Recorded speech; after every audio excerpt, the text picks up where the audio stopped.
Mukama waffe yeebazibwe, how are you?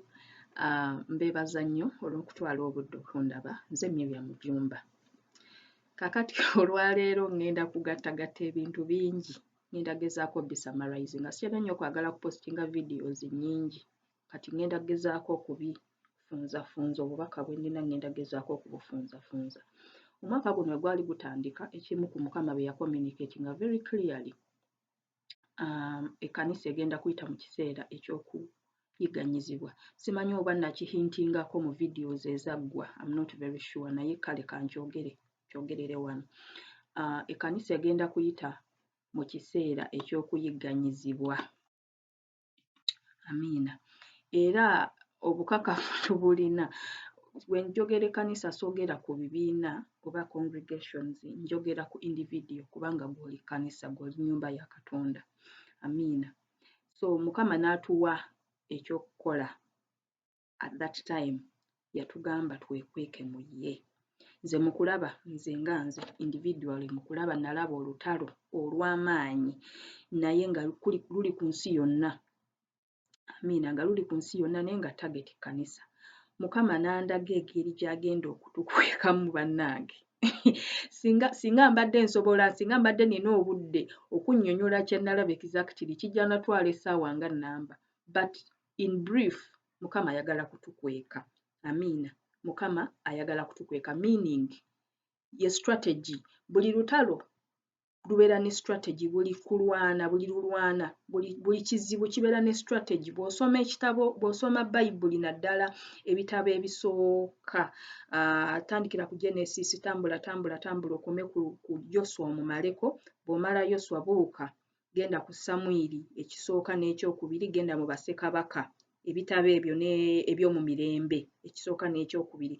Ojja kulaba engeri, ojja kwetegereza nti buli lutalo olwalwanibwa mu Isirayiri lwalina strategy.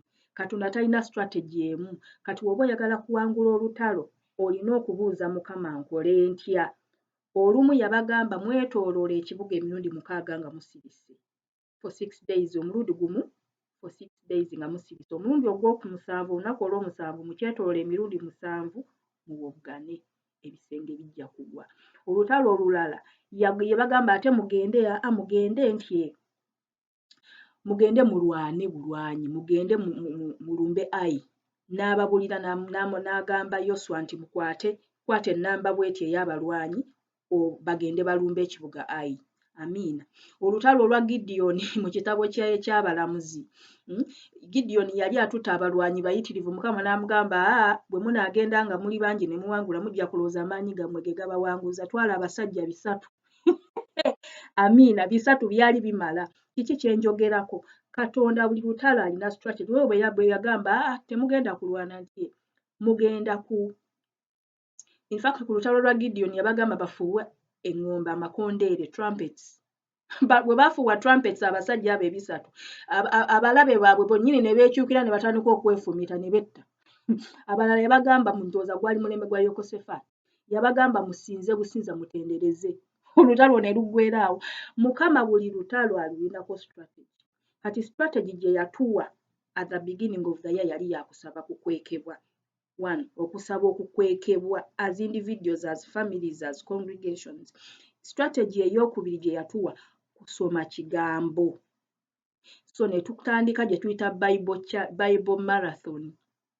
Amiina, tulina group ya WhatsApp tusaba buli lunaku. Amiina.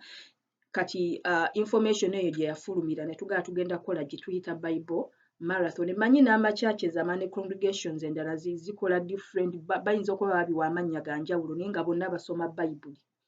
Amiina. Nze ku lwange it is a good thing. Ekkanisa singa esoma Bayibuli ne twetegerera Katonda nga ffe individuals. Kubanga ebintu biba bikulumba. Tebirumba mukulembezeewo, tebirumba mukyalawo, tebirumba mwamiwo, birumba ggwe. Amiina. Birumba gwe nga individual gw'olina okubiwangula. In fact waliwo entalo ezijja nga tewali ayinza nazikulwanira nga ggwe wekka asobola ozeerwanira. Nze nkirabyeko nga nze as an individual. Nga Mukama akwata abantu bonna abaali badde bagezaako okunzija mu mbeera eyo bonna n'abasalako. Si lwa kubanga tebaagala kuyamba naye nga Katonda yakikoze. ng'ayagala kweraga nti ye yekka y'asobola okumaliriza ensonga eyo. Era nze bwe nkitegeera, when I understand such a strategy nga mmanyi Mukama yakikoze, sisobola kubuleminga muntu nti namusabye okunyamba n'atanyamba kuba mba nkimanyi Katonda yakikoze. Amiina. So buli lutalo lubeerako strategy.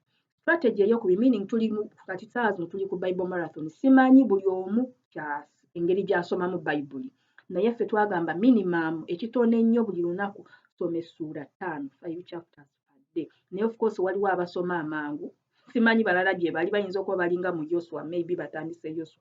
Nze ntambuddeko ka distance nyingidde mu Samwiri ekisooka. Maybe waliyo n'abalala abali probably mu Psalms oba mu Yobu. Simanyi. Amiina. Naye at least soma ekitono ennyo Bayibuli chapters 5 olunaku. Ekyokubiri kye yatugamba okukola recent ndowooza wiiki ng'ewedde, yatulaga nga waliwo ebintu ebiri wansi ku ground ng'ekkanisa eri wakati mu lutalo olunene naye ng'abantu abasinga tebamanyi. Era nze mu kulaba kye nalaba, abantu abasinga baalemererwa, baatuuka ku level, baatuuka ku kifo ekimu olw'okuba nga waliwo obulabe bungi ne baggwaamu amaanyi ne baddayo emabega. Ne baddayo e Misiri, ne baddayo emabega. Kyokka ng'olugendo baali balina oddumaliriza. Kitegeeza ki? Okulemererwa okumaliriza olugendo lw'okuwangula olutalo, it is real. Kisobokera ddala okuwangulwa ne bw'oba oli mulokole. Amiina. Weetaaga amaanyi ag'enjawulo.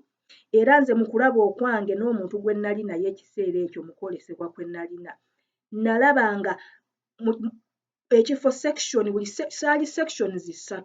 Section emu yalimu ensiko nga nnene naye nga mulimu emisota egy'enjawulo. Kati nga tosobola kwetantala kugamba nti otambulewo obutambuzi kubanga ekisooka gyali hidden nga togiraba. Kati ng'olina kutumbiira. Era nzijukira twali tuyita ku section eyo omuwala gwe nali naye omuntu gwe nali naye namugamba okusinziira ku section eno gye tutuuseeko tulina kutumbiira ne tubuuka mu bbanga emibiri gyaffe egy'omwoyo spiritual body neefuna amaanyi ag'enjawulo ag'obwakatonda ne tutandika okubuuka ebyaddala ne tutandika okutumbira mu bbanga ne tuyisa ensiko ne tutandika okuseeyeeya waggulu w'obulabe obwaliwo. Amiina. Section eyo bwe twagimalaako ate ne tuyingira section endala nga toweetaaga ate kubuuka lwa nsonga obulabe bwali waggulu nga tulina kuyita wansi. Ekyokubiri ku section eyo ey'okubiri ng'oggyeko obulabe obwali waggulu mu bbanga, waaliwo amaanyi amabi oba omulabe waffe yali yeekwese, yali camouflaged nga yeefaanaganya ne surroundings nga bw'olaba omusota ogwa green ne gubeera mu matabi aga green. Tosobola kugulaba okuggyako ng'olina eriiso ery'omwoyo erisobola okwawula nti gino ttabi guno omusota. Amiina. Kitegeeza ki? Ng'oggyeko okuba nga weetaaga amaanyi ago agakutumbiiza mu bbanga n'obeera waggulu w'omulabe wo, weetaaga amaaso ag'omwoyo okubeera ng'olaba nnyo, ng'oyawula nnyo, ng'oli flexible, ng'oli agile, ng'osobola okwawula ate n'okola decision eri very fast lwa nsonga omulabe wo ye already aba yakulinze gw'oba wakatuukawo butuusi meaning olina okukola decision mu bwangu nokka wansi ate n'otambula ku level Katonda gy'ayagala otambulireko.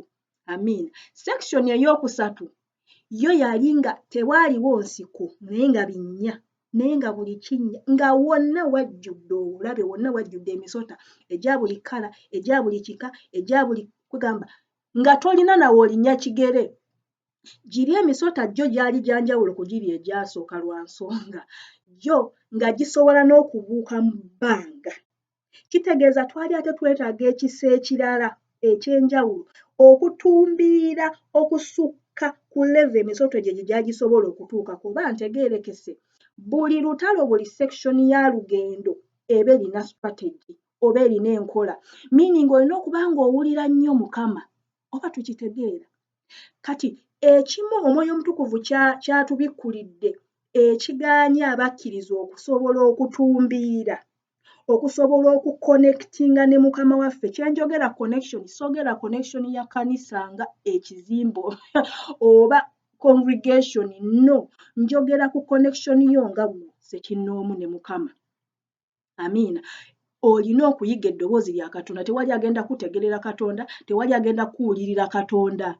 Yes, waliwo abantu nga nze n'abantu abalala Mukama baataddeko ekisa eky'enjawulo okusobola okukominika ebintu ebifaanana bwe biti. Naye sijja kubeerawo buli kaseera, oba omusumba oba omukulembeze wo omulala oba omuntu omulala tajjanga kubeerawo buli kaseera. Weetaaga okuba ng'okonektinga ne Katonda essaawa 24. Kankiddemu. Olina okuba ng'okwatagana n'omutima gwa Katonda essaawa 24, kubanga n'omulabe waatu akulumba essaawa 24. Oba tutegeeraganye.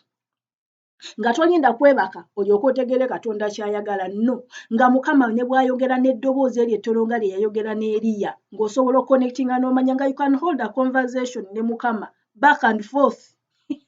Amiina. Waliwo level Mukama gy'ayagala okutumbizaako ekkanisa bannange, ng'osukkuluma omulabe wo, ng'osukkuluma amagezi ag'obuntu, ng'osobola okutambula mu nsi zino ebbiri, ey'omwoyo n'ey'omubiri, kubanga otuula mu nsi zombi, ng'osobola okuoperatingirawo comfortably and seamlessly. Mukitegeera oba lyeryo eddala Mukama waffe ly'ayagala tuoperatingireko bannaye, kisoboka. Kyenjogerako kisoboka kuba nkiyiseemu. I know what I'm talking about. Amiina. Amiina. Gwolooza lwaki Yesu yamanyanga nti mu ssaawa bwezi tiwagenda kubeerawo bwe kiti n'atuula n'alinda omukyala Omusamaliya mu kitabo kya Yokaana ndowooza essuula ya 4. Gwolooza yali tamanyi nti omukyala agenda kubeerawo, yali akimanyi. He knew things well ahead kuba yali alina connection ne kitaawe. In fact yagamba nze bye ndaba kitange akola nange bye nkola.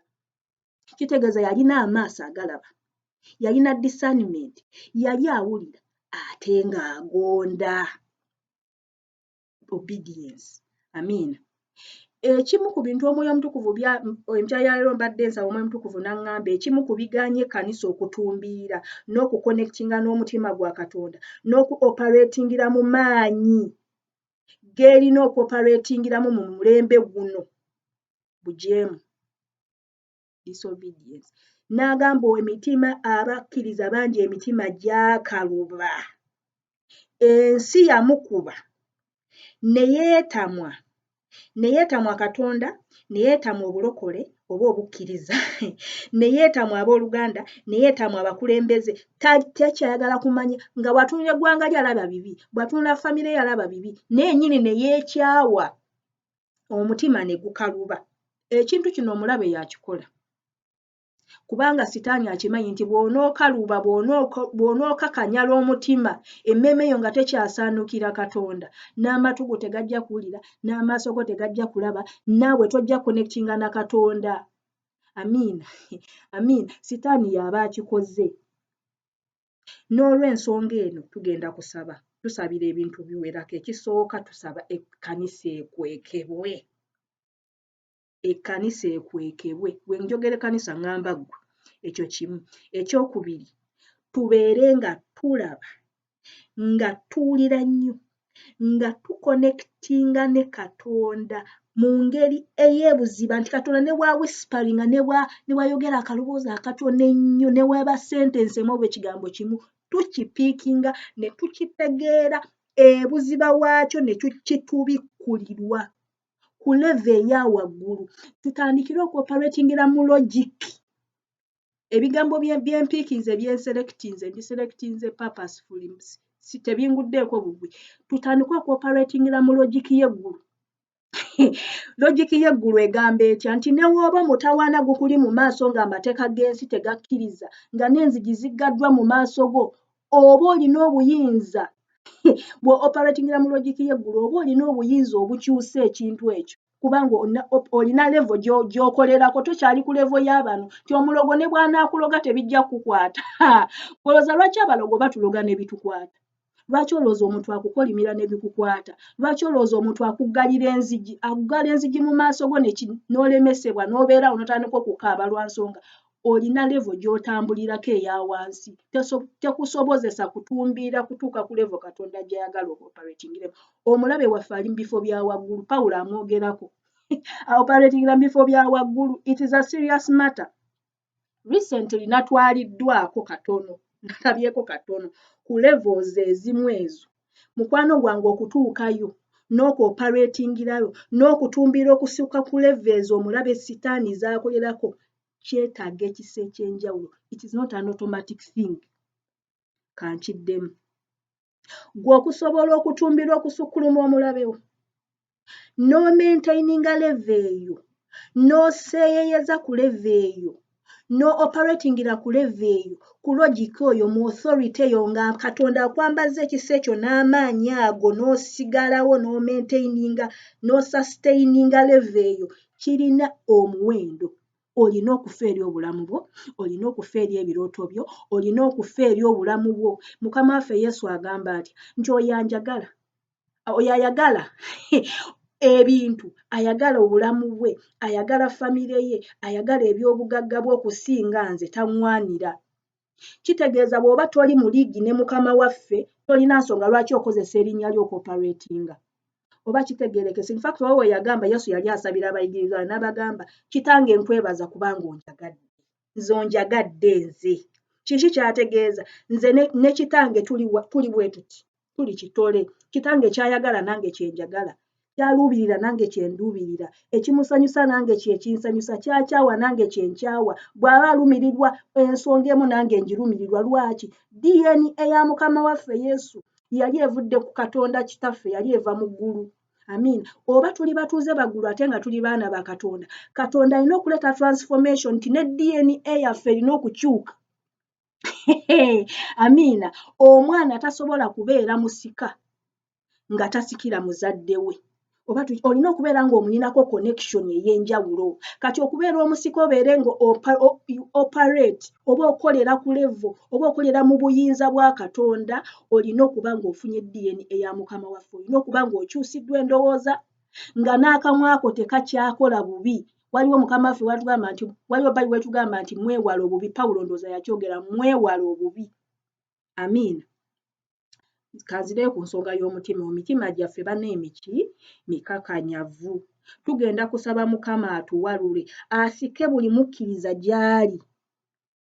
Asike buli mukkiriza gy'ali amuggyeyo. Abatubidde mu bujeemu, abatubidde mu makomera. Waliwo abantu ng'enjegere zaabakwata bambi nga tasobola kweyamba, ng'ekizibu akimanyi naye nga talina ngeri yakwetaasaamu. Tugenda kusaba Mukama afuuwe ekkondeere buli abadde yeebase mu mwoyo agolokoke. Omwoyo omutukuvu atusundesunde, omwoyo omutukuvu akwate emitima gyaffe agisaanuule, akwate endowooza zaffe azisaanuule, ebigere byaffe abitaggulule, tubeere nga tetukyazitowa. Amiina. Nga bwe tuwa twetaagisa kubuuka nga tubuuka nga tusukkuluma omulabe waffe, tusukkuluma embeera, tuoperatingire mu buyinza bwa Mukama waffe. Nze bannaye neebaza nnyo Katonda olw'omulembe gwe tulimu. Lwa nsonga omulembe guno tusobola okusoma, tusobola okuwandiika, tusobola okutegeera ebintu, tulina access ku information, tulina access ku bintu bingi. Luli edda nga obeera kyaki togisabiramu kizibu okumanya ebyafudde egindi. Naye ku mulembe gwaffe guno, you can access anything anywhere as long as olina computer, as long as olina device. Amiina. Kitegeeza ki? Tolina kyakwekwasa ekikugaana okutuukirira. Lwaki tulina access ku bintu bino byonna naye era tetunnatuukira? There is a problem. Lwaki bantu abasajja nga ba Pawulo ne ba Peetero abayite basoma, abayite bamanyi na kuwandiika, maybe omusajja nga Peetero sikakasa nti n'okuwandiika yali akumanyi. Kubanga bakyogerako mu Bayibuli mu kitabo kya Acts ndowooza nga bagamba abasajja n'okusoma tebasoma. Amiina. Va ku Pawulo yali yasomako, yali Pharisee of course, yali wanjawulo. Amiina. Lwaki abasajja abo batusinga? Lwaki okubikkulira kwabwe na kakati kwe tukyatambulirako? Lwa nsonga baalina akaguwa ke baasala, baalina levo gye baasala, baalina ekifo kye baayingiramu, baalina ekisenge kye baayingiramu, baalina kyemba gye baayingiramu mu Katonda. Baata obulamu bwabwe, baafa eri obulamu bwabwe n'ebirooto byabwe.